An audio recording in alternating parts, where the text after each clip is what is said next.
Hey everybody, Jeremy here, and today I wanted to share with you the photos that I just got back from my Pentax K-1000 camera. I did a video about this camera not too long ago, and I talked about how I became interested in manual photography after I found a Canon TX in my parents' home. You can probably see it in the background there. And throughout my research, I learned that the Pentax K-1000 was one of the most iconic manual cameras for teaching people all about photography and all the nuances and the aperture and the shutter speed and exposures and light meters and all that stuff. I completely fell in love with these all manual bodies that these old cameras had. So I went online, I purchased the K-1000, I put a roll of color film through it, I shot those pictures, and then I sent it off to get developed. And I went an online route for this because I really couldn't find a place around me that would develop film within a reasonable amount of time and for the same deal that I got from the website called thedarkroom.com. Now for $10, I sent off my pictures and they developed it and they scanned it, and then they sent me a link to where I could see the pictures online. I just save them to my computer, do whatever I want with them, and they're sending me back the negatives. So I can have my negatives, so if I wanted to make prints, I can do it myself, or I could send it to someplace else to make prints, whatever I want to do. And all that cost me $10. Now it was $4.95 with shipping, so overall it was closer to $15, but that's pretty much the price that you're going to have to pay when it comes to developing film. So the service was extremely fast. I sent off those prints or the film, I believe on Friday or Saturday of last week, and I got those images back. It was either late Monday or early Tuesdays when I got those back. So the turnaround time was absolutely fantastic. And yeah, let's just take a look at some of the photos that I took with the Pentax K-1000 and tell you all about them. Then I'll come back and give you my overall thoughts. So let's start off with a picture of a grill that I took around the 4th of July. This grill was used to cook the majority of the food that we had, and I believe I was using the 50mm f2.2 lens that came with the Pentax K-1000. And my intention was to get the background blurred and to get the foreground or the grill in focus. So I believe I used an f-stop number of maybe about somewhere between 4 and 5.6, and I do like how the Charbroil logo is mostly in focus, and I do like the water droplets on top of the grill. The overall quality is a little too contrasty for me, the way that it was scanned, but that's nothing that can't be fixed in just about any kind of photo editing program you can think of. Next up, we have a picture of water that was running over a curb off of some type of material that was hanging over the curb, and it formed a puddle. I took this picture using a 28mm f2.8 lens, and I got as close as I could without getting my shoes and everything all wet. So in this picture you can notice that the water is a teeny tiny bit out of focus. I do like how the sticks, the twigs coming towards the camera out of focus, and the most in focus area is the material from which that water was falling off of. It was a pretty cloudy day, so I was using ISO 400 film, and my shutter speed had to be somewhere between 60 and 100 tenths of a second. And I also like this picture as well. Nice little detail on the concrete in the back. Here we have a picture of what I believe was the remnants of what used to be a poke salad plant that was recently cut down. So what I liked about this picture was the purple stems from which the plant grew, and it really contrasted nicely, I thought, against the brown grass and the green grass that surrounded it. Almost like a little testament to something that stood here, was once poisonous yet beautiful, and is now gone. So long, poke salad. This is another picture that I took with the 28mm lens. I got in as close as I could without adjusting the focus ring, and I really do like this end result. This plant here has a combination of a yellowish green leaves and with highlights of red, and I just managed to get a little bug flying on the leaf. He was only there for probably less than a second, but I was right there, right place at the right time, took the picture, captured him there, and that's one of the things I really do like about taking pictures, especially with film, is because you get that 1 second to capture that moment, then it's gone, but when you get it, it makes for a very nice picture with an emotional attachment as well. Here's a front view of those pretty little flowers that I just showed with the red and yellow leaves on them.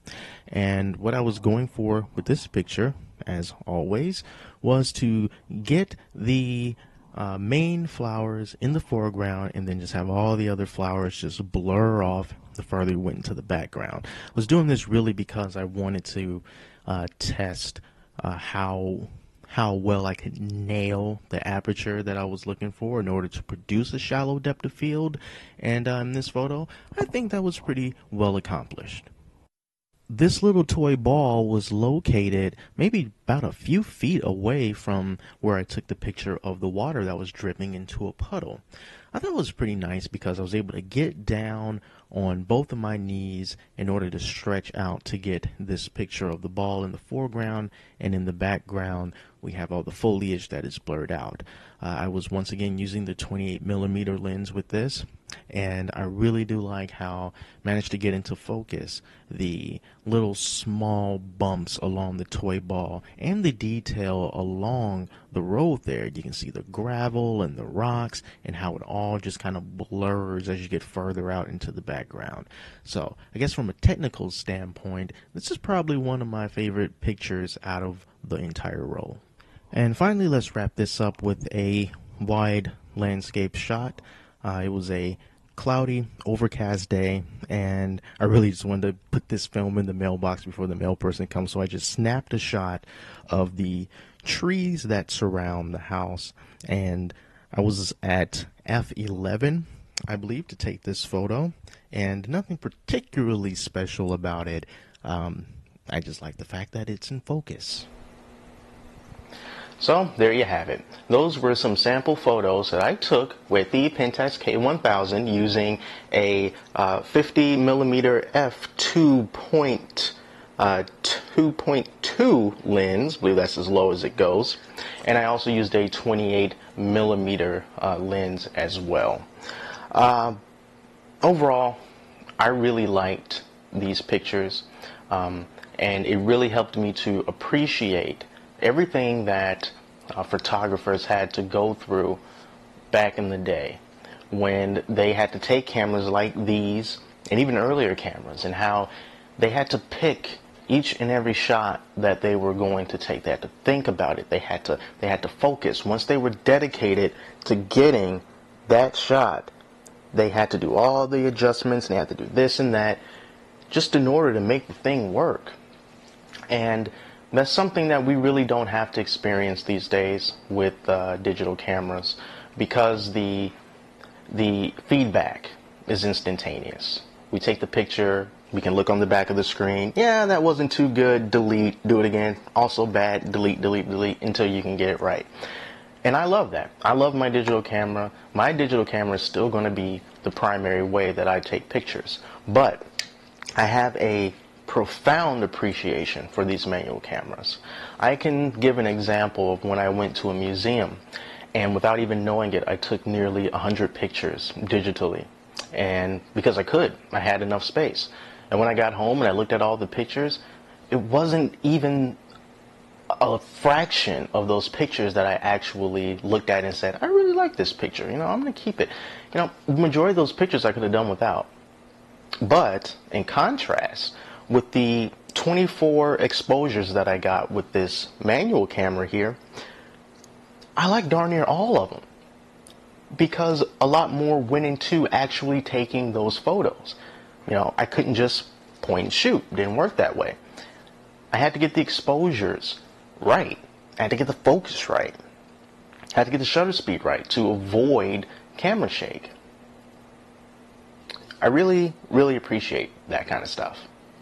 And what I'm going to do next is I'm going to put a roll of black and white film through this camera, and then I'm just really taking my time again, even longer than I did before when I take my photos, because when I do black and white photography, I'm not going to take pictures of pretty flowers with lots of colors, because that will be lost in black and white. So it could take me 2 weeks, maybe even more, I don't know, to fill up all of those exposures and send it off again and take a look at my results. But I think it'll be worth it. I think it'll be worth it for all the work that went in to get it done. So digital will still be my primary way, but I am going to dip back and forth into the land of manual cameras just to re-educate myself and educate myself even more. Still a crap ton about photography that I do not know, but this definitely has helped me appreciate it more and learn more in the process. Same way as using a digital camera did sort of teach me more about manual cameras, and then manual cameras helped me to learn more about digital cameras as well, as odd as that sounds, but that's what happened to me. So once again, I use thedarkroom.com, and if you want to get your pictures processed somewhere online, you know, they have my recommendation because I had a good experience with them. And if you're thinking about possibly trying manual photography, go ahead and buy yourself a manual camera. They're not expensive at all. You can go online and you can get them for $50, maybe a little bit less, and some of the more iconic cameras can cost a little bit more, you know, even though they may be essentially the same thing, but, you know, more iconic names go for higher prices. That's just the way it is. But overall, it's still going to be pretty cheap. If you got yourself, you know, $100 in your pocket and say, I'm just going to use this on manual cameras, you're good to go. You're completely set. You know, just make sure, if you're going to get it from eBay, to just do your due diligence and make sure that the seller is make sure that they might know something about the camera they're selling. Check out their refund policy. Make sure that they can give you your money back if you're not satisfied over a certain period of time. Read their feedback. Don't just say, like, well, this is the camera I want, I'm going to buy it. You know, it also make sure that they actually have the real photo of the camera in their possession and not just some stock photo. So just basically rules that you would do with any other eBay sale. You know, just do your grunt work and make sure that your experience has a good chance of being positive and not negative.